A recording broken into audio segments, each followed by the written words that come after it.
Some people are on the pitch, they think it's all over.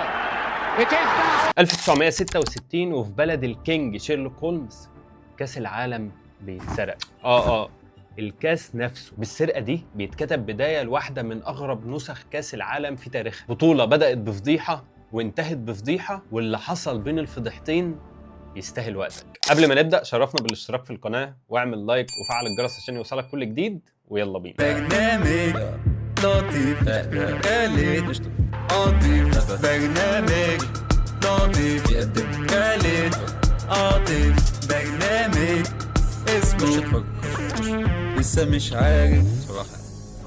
هو انت هتسميه ايه بجد؟ زي ما اتكلمنا كتير قبل كده عن ان انجلترا مهد كرة القدم كما يزعمون، ورفضهم اصلا في البداية ان هم يشاركوا في نسخ كاس العالم باعتبار يعني ان هم جامدين قوي وكده يعني. وبعد مشاركتهم الاولى في كاس عالم 1950 وخروجهم بفضيحة قدام المنتخب الامريكي، الفرصة بتجيلهم على طبق من ذهب وبيستضيفوا كاس العالم على ارضهم. الاحلام والتوقعات بتبقى في السماء، ومدرب المنتخب الانجليزي رامسي بيرزع تصريح للتاريخ ويقول لك احنا اللي هنفوز بكاس العالم، والشعب بيضم صوته لصوت مدربه وبيطالب بالكاس وبيقول لك احنا هنعمل اي حاجه عشان ناخدها، اي حاجه. يناير 1966 وست شهور بس قبل انطلاق كاس العالم، الكاس بتوصل لانجلترا، واللي اتسمت على اسم مؤسس البطوله واللي اتكلمنا عنه كتير في الحلقات اللي قبل كده. بتقرر الفيفا والاتحاد الانجليزي ان هم يحطوا الكاس في معرض لطوابع النادره في سنترال هول ويستمنستر في لندن، كجزء يعني من الاحتفالات ما قبل البطوله، مع طبعا حراسه مشدده 24/7. الاحد 20 مارس 1966 الساعه 11 صباحا، حارس من الحراس بيعمل جولة تفقدية وكل حاجة تمام، وبعد 70 دقيقة بالظبط حارس تاني بيرجع يبص ناحية الكاس بيلاقيها اختفت.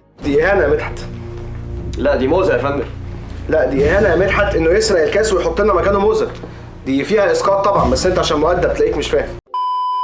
الحرامي بطريقة ما قدر يتجاوز كل الحراسة اللي موجودة ويدخل يسرق الكاس ويهرب، مع العلم ان هو سرق الكاس بس وساب طوابع نادرة كتير جدا ثمنها آلاف الجنيهات وقتها، وانجلترا بتصبح أضحوكة العالم. مسؤول برازيلي في الفيفا قال لك دي جريمة ضد كرة القدم، وقال كمان ان دي حاجة استحالة تحصل في البرازيل، بيلقح يعني. رئيس الاتحاد الانجليزي جو ميرز تليفونه بيرن، بيرفع السماعة، الو، بيلاقي واحد بيقول له ازيك يا بيه، معاك جاكسون، البضاعة معايا واللي يخصك ده مش هيرجع غير ب 15,000 استرليني، وكعربون محبه مني هديك حته من الكاس كده عشان تتاكد ان انا ما بضحكش عليك، ولكن لو قلت بعقلك وحاولت تبلغ البوليس انت عارف انا هعمل ايه، هدوب الكاس وبقابلني لو عرفت توصل. فجو ميرز بيقول له لا لا لا لا عينيا، بوليس مين وبتاع ايه، لا لا ما تقلقش، عينيا الاثنين، هجهز الفلوس بس واجي لك على طول. ميلز قفل التليفون من هنا وراح لسكوتلاند يارد على طول عشان يبلغ. وزي الاف الافلام اللي انت شفتها قبل كده، البوليس بينصب كمين وبيفضل مستنيين في موقع التسليم لحد ما اللي سرق الكاس يجي، بيحضروا الفديه المطلوبه طبعا كلها من فلوس مزوره. اول ما جاكسون بيقرب بيحس ان في حاجه غلط، فبياخد ديله واسنانه ويجري. الكمين بيلاحظ ان الراجل ده كان جاي وشكله يعني مريب وبتاع، فبيقبضوا عليه. وفي التحقيقات بيكتشفوا ان ده واحد اسمه ادوارد بيتشلي، ويقول لهم والله العظيم يا باشا ما انا ماليش علاقه، انا مجرد وسيط بس، انا اللي بعتني والله واحد اسمه زبول. وبعد تحقيقات مطوله معاه بيحبسوه 2 سنين، ولكن برضه احنا لسه في مشكله، احنا مش لاقيين الكاس. وكاجراء احترازي وخوفا من الفضيحه تبقى بجلاجل يعني، الاتحاد الانجليزي بيبدا يصنع نسخه مقلده من كاس العالم تحسبا يعني لاي ظروف، وكتموا على الموضوع ده بطريقه كبيره جدا لدرجه ان قليلين بس اللي عرفوا الموضوع ده، منهم انا يعني. بعد اسبوع واحد من السرقه وفي شارع بيولا هيل في نورود جنوب لندن، راجل اسمه ديفيد كوربت كان ماشي مع الكلب بتاعه اللي اسمه بيكلز، واثناء التمشيه الراجل ماشي بالكلب بتاعه، فالكلب بيقفش ان هو راح ناحيه الكاوتش كده وقاعد يهوهو وراسه الف سيف مش هيتحرك. يا ابني يا حبيبي اتحرك، لا لا هو قاعد بقى شغال. كوربت بيقول لك الله، طب هو قافش ليه هنا يعني، مش معنى. فبينزل يبص كده بيلاقي حاجه ملفوفه في جورنال، فيقول لك دي شكلها قنبله. يبدا يحسس من بعيد لبعيد كده على استحياء كده، بيرفع بيلاقي حاجه ذهب ظهرت قدامه، الله شكلها اتعشت. بيفتح وبيلاقي كاس العالم، بياخده ويروح جري على مراته، فبيجري ويوصل على مراته ويقول لها الحقي انا لقيت كاس العالم. فقالت له طب ما يلا نسيحه ونبيعه. بياخد الكاس للبوليس وبيحكي له القصه كلها، والبوليس بيتاكد فعلا ان هي دي الكاس الاصليه. ومن هنا بيكلز بيبقى نجم النجوم الكلب مش الراجل، اتصور مع كل لعيبه المنتخب، مثل في السينما والتلفزيون وعمل اعلانات، واتعزم كمان على العشاء مع ابطال كاس العالم. ديفيد اتصرف له مكافاه 5000 جنيه استرليني وقالوا له شكرا يا حبيبي كلك ذوق، كتر خيرك يعني ان انت جبت لنا الكاس. ولحد دلوقتي في المكان اللي بيكلز لقى فيه الكاس في لوحه معموله اهداء تخليدا لذكراه وذكرى اللي حصل. في 11 يوليو 1966 بتفتتح بطوله كاس العالم. 16 منتخب موزعين على 4 مجموعات، والمجموعات كالاتي سريعا عشان بس نخش في اجواء البطوله. المجموعه الاولى انجلترا، الاوروجواي، المكسيك وفرنسا، مجموعه صعبه جدا. المجموعه الثانيه المانيا الغربيه، الارجنتين، سويسرا واسبانيا. المجموعه الثالثه البرتغال، المجر، البرازيل وبلغاريا. والمجموعه الرابعه والاخيره الاتحاد السوفيتي، كوريا الشماليه، ايطاليا وتشيلي. وفي ظل اجواء كاس العالم كان بيسيطر على الاجواء دي مناخ الحرب البارده. الامم المتحده والحكومه البريطانيه كانوا في مشكله كبيره جدا. طب ليه؟ عشان كوريا الشماليه اتاهلت للبطوله. طب وايه المشكله لما كوريا الشماليه تاهل للبطوله يعني؟ انجلترا ما كانتش بتعترف بكوريا الشماليه كدوله اصلا. احنا اصلا مش معترفين بيكي كدوله، هتدخلي البطوله وتيجي تلعبي عندنا في الارض وبتاع ازاي يعني؟ ولكن لان رئيس الفيفا كان راجل مش زي اللي موجود دلوقتي يعني، فقال لهم والله ماشي يا انجلترا ويا اتحاد اوروبي ويا ناس يا جميله، لو انتم مش عاجبكم الموضوع ده خلاص بناقص ناخد منكم البطوله ونديها لاي حد تاني، يعني خير ربنا كتير والدول كتير. فانجلترا بتقرر تتراجع وتقول له طب خلاص يا باشا انت شكلك قافش يعني، فتمام يعني احنا هننظم البطوله ولكن عندنا شرط واحد. طب ايه الشرط بتاعكم يا انجلترا؟ والله هو العلم بتاع الفريق والنشيد الوطني مش هيتعزف او العلم هيترفع يعني غير في المباراه الافتتاحيه والمباراه الختاميه اللي هي ايه فيها الاحتفال بكاس العالم. طبعا هو الشرط ده الثعباني ده ليه؟ لان كده كده الافتتاح ما كانش فيه كوريا الشماليه، وكده كده يعني ده منتخب اول مره يشارك في كاس العالم فاكيد مش هيوصل للفاينل. المنتخب الكوري الشمالي بيتجاهل كل هذا ويبدا رحلته وياخد الاتوبيس ويروح على ميدلسبرا. والناس هناك كانت كويسه جدا ومتعاطفين جدا مع المنتخب الكوري، واحنا عارفين يعني نظريه الاندر دوج، فالناس كانت حباهم جدا وكان في حاله من الحب والالفه بين المنتخب الكوري وسكان ميدلسبرا. 19 يوليو 1966 وفي ملعب إيرسون بارك بيواجه المنتخب الكوري نظيره المنتخب الايطالي في مباراه لتحديد الصاعد الثاني، يعني مباراه على تحديد المركز الثاني. ايطاليا بطلة العالم لمرتين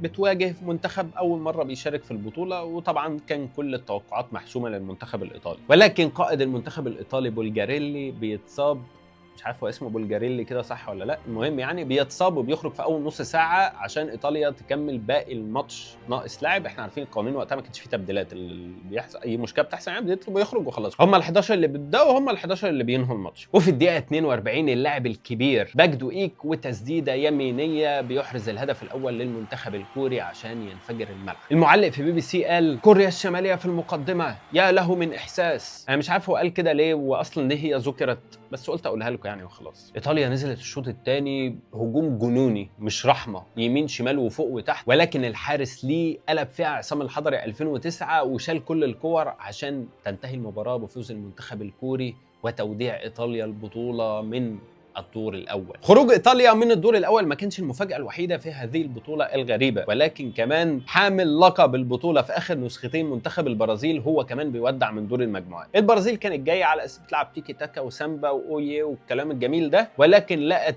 عجن وضرب ولعب بدني وحاجات يعني من اللي بنشوفها اليومين دول بس بكثره بقى وقتها. بيليه اتهان في البطوله دي وخصوصا من البلغار، لدرجه انه في البطوله دي خرج مصاب وقال والله ما انا لعبها تاني، قصده على البطوله يعني. بتوصل كوريا الشماليه لملاقاه المنتخب البرتغالي في مباراه الربع النهائي. كوريا بتفجر المفاجاه وبتتقدم 3-0 على المنتخب البرتغالي في واحده من المشاهد الايقونيه، وبتقطع شوط كبير جدا عشان تحقق الانجاز وتوصل للسيمي فاينل. الانجاز ده فعلا كان هيتحقق لو ما كانش في المنتخب البرتغالي لعيب اسمه يوزيبيو. يوزيبيو كان مرعب بجد، واي حد لعب التيمت تيم عارف انا بقول ايه يعني. يوزيبيو بينفجر وبيجيب سوبر هاتريك وبيعمل ريمونتادا للتاريخ قدام المنتخب الكوري، وبتخلص المباراه 5-3 للمنتخب البرتغالي، وبينهي قصه جميله للمنتخب الكوري ولكن بيكتب تاريخه وتاريخ المنتخب البرتغالي. على الجانب الاخر المنتخب الانجليزي بيفتتح مبارياته في بطوله كاس العالم بالتعادل السلبي قدام الاوروجواي، وبيبدا السلخ بقى يا باشا، انتقادات يمين وشمال وفوق وتحت. الراجل رامسي ده مش مرحوم خالص، هو ده بقى اللي احنا ناخد البطوله، هو ده الاداء، لو ما اخدناش على ارضنا هناخدها امتى، وكلام كتير بقى من الكلام الجميل ده. ولكن رمسي كان منفض وقال لك كارف، رمسي كارف موت. رمسي كان مراهن رهان وشايف ان هو هيحقق هدفه بالرهان ده. عمل نظام تكتيكي مختلف تماما عن طريقه لعب انجلترا العاديه وطريقه لعب العالم كله. قبل رمسي منتخب انجلترا كان منتخب كبير بس على الورق بس، يعني ما فيش اي حاجه ملموسه، هو احنا منتخب كبير وخلاص. هو انت منهم بتوع الصيت ولا الغنى؟ الصيت ولا الغنى يا وقت ده، انا شكلي هقطعك فجاه في العشه اللي احنا فيها دي.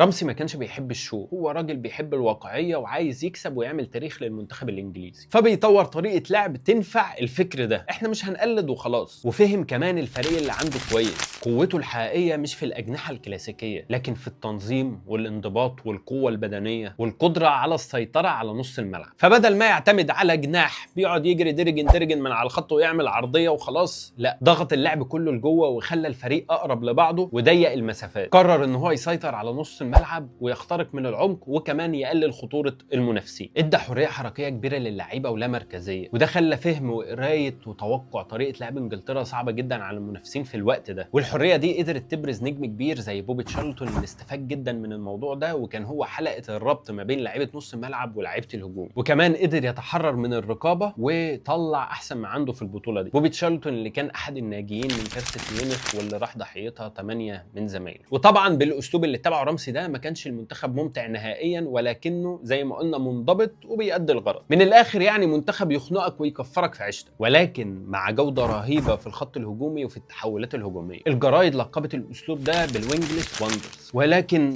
المشكله الاكبر جت من حيث لا يتوقع رمسي، وهي اصابه نجم المنتخب والهداف التاريخي جيمي جريفز، واللي قدر في 57 ماتش يجيب 44 جول. رمسي بيقرر يعتمد على هيرست، مهاجم شاب من ويست هام عنده 24 سنه، وقتها 24 سنه كان لسه شاب عادي، يعني سيبك من اللي بيحصل اليومين دول. بتقدر انجلترا بعد التعادل قدام منتخب الاوروجواي انها تكسب المكسيك وفرنسا وتصعد كمتصدر للمجموعه عشان تقابل المنتخب الارجنتيني في ربع النهائي. الماتش كان حرب والتحامات بدنيه وبص وتاكلز وموت زي اغلب ماتشات البطوله دي. وفي واحده من الصراعات القويه دي الحكم بيروح للارجنتيني انطونيو راتين وبيزعق له وبيقول له، بيشاور له على اوضه الملابس، وراتين مش فاهم هو الحكم عايز ايه، ده يزعق وده يزعق، الحكم ده بيتكلم مجري وده بيتكلم برتغالي ولا حد فاهم حاجه، لدرجه ان راتين فضل في الملعب 8 دقائق كامله مش راضي يطلع، مش عشان اي حاجه في الدنيا غير ان هو مش فاهم، يعني مش فاهم الحكم عايز ايه. بينزل كين استون الملعب وبيقنع راتين وبيفهمه، يا ابني يا حبيبي الحكم من الاخر بيطردك، بيقول لك يلا اتفضل بره بقى، انت ما ينفعش بعد التدخلات اللي بتعملها دي تكمل في الملعب، يلا اتفضل. كين استون كان حكم برضه، ولكن في الوقت ده كان رئيس لجنه الحكام في فيفا. الموقف ده خلاه يفكر كتير جدا في المشكله دي، يعني هنعمل ايه ما الحكم بيتكلم لغه واللاعب بيتكلم لغه، فعلا هيتواصلوا ازاي؟ وهو مروح كده وسايق عربيته وماشي شاف اللمبه الحمراء فحس ان دي اشاره، فقال لك طب ما فعلا ما اي حد في الدنيا كلها لو ماشي بالعربيه ان شاء الله لو بيتكلم موزمبيقي وشاف اشاره حمراء هيقف وشاف اشاره خضراء هيمشي عادي يعني. طب ما نعمل كده في الكوره. ومن هنا جت فكره الكروت الاحمر والاصفر. بعد طرد راتين هيرست بيسجل الهدف الوحيد للمنتخب الانجليزي وبيتخطى الارجنتين بصعوبه وبيوصل لنص النهائي. ولكن بعد الماتش رمسي منع اللعيبه انها تبدل التيشيرتات مع المنتخب الارجنتيني وطلع في لقاء تلفزيوني ووصفهم بالحيوانات، وده خلى الكره الارجنتينيه الانجليزيه تولع لسنين قدام. ما قبل مباراه المنتخب الانجليزي والمنتخب البرتغالي في النص النهائي جريفز بيرجع من الاصابه. جريفز ده الهداف التاريخي اللي لسه قايل لك ان هو اتصاب في اول البطوله. اول ما بيرجع من الاصابه الجرايد والدنيا كلها بتقوم جريفز لازم يلعب، جريفز لازم يلعب. بس رمسي قال انتوا هتمشوا كلامكم عليا ولا ايه؟ انا اللي بكسبه بلعبه ولاعب اللي على مزاجي، والجريفز مش لاعب. وفي ماتش سيمي فاينال، ماتش صعب جدا مش لانه قدام المنتخب البرتغالي بس، ولكن لانك بتلعب ايزيبيو اقوى واحسن لعيب في البطوله. ولكن انجلترا بتقدر تنجح في الاختبار وبتكسب 2-1 بهدفين لبوبي تشارلتون وهدف من ايزيبيو اللي خرج بعد الماتش والدموع مغرقه عينيه. وعامه جول ايزيبيو ده هو الهدف الوحيد اللي انجلترا استقبلته في البطوله لحد دلوقتي. الماتش ده برضو كان فيه نظريه مؤامره كده، ان الماتش كان اصلا هيتلعب في جوديسون بارك، وده الملعب اللي البرتغال بتلعب عليه من اول البطوله. ولكن فجاه الفيفا قررت تنقل الماتش ملعب ويمبلي اللي انجلترا بتلعب عليه. وزيبيو فضل لحد ما مات مقتنع ان لو الماتش ده كان اتلعب في جوديسون بارك كان البرتغال كسبت انجلترا عادي جدا. ولكن الحلم بيقرب وانجلترا في النهائي. ملعب ويمبلي ممتلئ تقريبا ب 97,000 متفرج، وقدام الشاشات 32 مليون و300 ألف متفرج مستنيين النهائي التاريخي بين انجلترا والمانيا الغربيه. الدقيقه 12 هيلموت هالر بيسجل الاول للمنتخب الالماني، وفي الدقيقه 19 هيرست بيقدر يتعادل للمنتخب الانجليزي، والماتش رايح جاي لحد ما بنوصل للدقيقه 78 وعن طريق اللاعب مارتن بيترز بيسجل الهدف الثاني للمنتخب الانجليزي، والملعب بينفجر. خلاص كلها 12 دقيقة وانجلترا تكسب البطولة. ولكن في الدقيقة 89 وقبل صفارة الحكم المنتخب الألماني بيقدر يتعادل 2-2 عشان المباراة توصل لاكسترا تايم. اللاعيبة الألمان بتنهار بدنيا بعد ماراثون قدام المنتخب الإنجليزي وسيمي فاينال قوي جدا كمان قبلها قدام الاتحاد السوفيتي. رامسي بيقول للاعيبته انتوا كسبتوهم مرة دلوقتي هتكسبوهم تاني. طبعا رامسي هنا كان قصده ان خلال ال 90 دقيقة يعني كان الماتش ان انجلترا كسبانة وكانت كسبانة 2-1 لحد آخر دقيقة، فالمنتخب الألماني اتعادل، فهو هنا يقصد يعني ان هم كانوا قادرين ان هم يكسبوهم فيقدروا ان هم يكسبوهم تاني في الوقت الاضافيه. ولكن باحث اسمه دانكن هامilton معرفش كان بجد فاضي ازاي في حياته كلها انه يقعد يبحث عشان يعرف هي الجمله دي اتقالت بجد ولا لا. توصل ان رامسي ما قالش كده فعلا، ولكن هو قال ضيعتوها من ايديكم مره ما تضيعوهاش تاني. انا مش فاهم ده غير ايه في تاريخ الحياه كلها. يعني ايه واحد يضيع حياته عشان يقعد يعمل بحث عشان يشوف مدرب قال جمله فعلا ولا لا؟ بس انا بنقل لكم اللي اتقال يعني واللي مكتوب. نوصل للدقيقه 101 في الوقت الاضافي. هيرست بيستقبل كوره من ألن بول وبيشوط، الكوره بتخبط في العارضه وتنزل على الخط، والمدافع الالماني بيلحقها ويطلعها بره. الحكم السويسري دينست مش قادر يحدد هي الكوره دخلت ولا ما دخلتش. طبعا بقى لا في فار ولا ايجل اي ولا الكلام ده، فالحكم بيروح للحكم المساعد بيقول له يا اسطى الحقني هي الكوره دخلت ولا ما دخلتش؟ فالحكم المساعد بيقول له جول، وبتتقدم انجلترا على المنتخب الالماني في وقت صعب جدا وحرج، ويظل الجدل الكرة عدت فعلا ولا لا. نوصل للدقيقه الاخيره والالمان بيهاجموا بجنون عشان يحاولوا يعني ان هم يوصلوا للتعادل، ولكن بمرتده وكوره طويله تتلعب من بوبي مور بتوصل لهيرست اللي بشماله بيضرب مدفع في الجول، وبيخلص الماتش 4-2 وتتوج انجلترا بكاس العالم. والمعلق كينيس قال اشهر جمله في تاريخ الكوره: Some people are on the beach they think it's all over it is now. مش عارف برضو ليه اشهر جمله في تاريخ الكوره، يمكن اشهر جمله في تاريخهم هم عشان دي البطوله الوحيده اللي كسبوها في حياتهم يعني. Some people are on the pitch, they think it's all over. It is now. It's goal. هيرست بيكون اول لاعب في تاريخ نهائيات كاس العالم يسجل هاتريك في النهائي، والرقم ده ظل صامد لحد سنه 2022 ومبابي كسر الرقم ده. فالراجل مسجل هاتريك فراح ياخد الكوره، لا الكرة مش موجودة. هالر فاكره اللي جاب الجون الأول لألمانيا ده، أخد الكرة وحطها في شنطته وماشي. يا ابني أنت بتعمل إيه؟ قال لك والله يا التقاليد عندنا كده في المانيا اللي بيجيب الجون الاول هو اللي بياخد الكوره. يا حبيبي انا جايب هاتريك يلا بقى عاركني بقى، واخد الكوره وقفش ومشي. الكوره فضلت معاه 30 سنه وفي الاخر اتباعت في مزاد ب 80,000 استرليني، واللي اخدوها في المزاد دول عملوا حفله تكريم لهيرست وسلموا له الكوره عشان هو الاحق بيها اللي كان المفروض ياخدها يعني وقت النهائي. والكوره دي حاليا في المتحف الوطني للكوره في مانشستر. الجدل اللي حوالين الجون الثالث لمنتخب انجلترا فضل مستمر لحد دلوقتي، والنظريه المؤامره بتقول ان مساعد الحكم اللي الحكم راح له وقال له الكره دخلت ولا ما دخلتش وقال له لا دخلت اسمه توفيق بهراموف. الراجل ده من اذربيجان دي اللي هي تبع مين؟ الاتحاد السوفيتي. الالمان قالوا لك ان الحكم كان منحاز ضدهم لان هو من الاتحاد السوفيتي، وده بسبب حاجتين: اولهم الحرب العالميه الثانيه والحروب اللي كانت ما بين المانيا والاتحاد السوفيتي وقتها، والسبب الثاني هو ان المانيا خرجت الاتحاد السوفيتي في السيمي فاينل. ويقال والله اعلم يعني يقال اقاويل كده مش عارفين هي صحيحه ولا لا، ان هو توفيق اتسال قبل ما يموت، مش عارف هيروح على فراش الموت يقولوا له توفيق الجون جون ولا لا، بس يعني عديها، ان راحوا له قالوا له انت حسبت الكوره يعني انت شفتها فعلا ولا لا؟ قال لهم حاجه واحده بس: ستالينجراد دي كانت واحده من اكتر الحروب الدمويه بين الاتحاد السوفيتي والالمان، والاتحاد السوفيتي بسبب الحروب ضد المانيا خسروا اكتر من 27 مليون بني ادم، فعشان كده يعني الراجل كان منحاز ضدهم والله اعلى واعلم. بوبي مور بيرفع الكاس وهو على اكتاف هيرست وزميله راي ويلسون. اللقطه دي بقت ايقونيه واتعمل لهم تمثال قدام ملعب ويست هام، وفي غرفه الملابس دخل ضابط شرطه هادي جدا قال لهم فرحتوا بالكاس؟ هاتوا كده خدوا ده، محدش يفتح بقه، وادى لهم النسخه المزوره واخد النسخه الحقيقيه. الكاس الاصليه اتنقلت للمكسيك سنه 1970 والبرازيل قدرت تفوز بيها عشان تبقى حققت الكاس 3 مرات وتحتفظ بيها للابد. ولكن للمفارقه، فاكر الراجل اللي قال لك لو كان ده عندنا في البرازيل ما كانتش الكاس اتسرقت؟ الكاس بتتسرق في البرازيل والمره دي ما بترجعش، بتتسيح وبتتباع كل سنه وانت طيب. الكاس المقلده دي بقى سنه 97 اتباعت في مزاد ب 254 الف استرليني، وبرده موجوده دلوقتي في المتحف الوطني للكوره في مانشستر، لو رحت بقى اتفرج عليه. رامسي اتلقب بسير بعد الفوز بالبطوله، ولكن سير عادي جدا، طردوه بعد ما فشل للتاهل لكاس عالم 74. دي كانت واحده من قصص كاس العالم والبطوله الوحيده اللي انجلترا قدرت تحققها. لو عايز تعرف اكتر عن بطولات كاس العالم شوف الفيديوهات اللي فاتت، واعمل لايك وسبسكرايب وفعل الجرس عشان توصلك الحلقات الجديده والحكايات الجديده. وشكرا على وقتكم. السلام عليكم.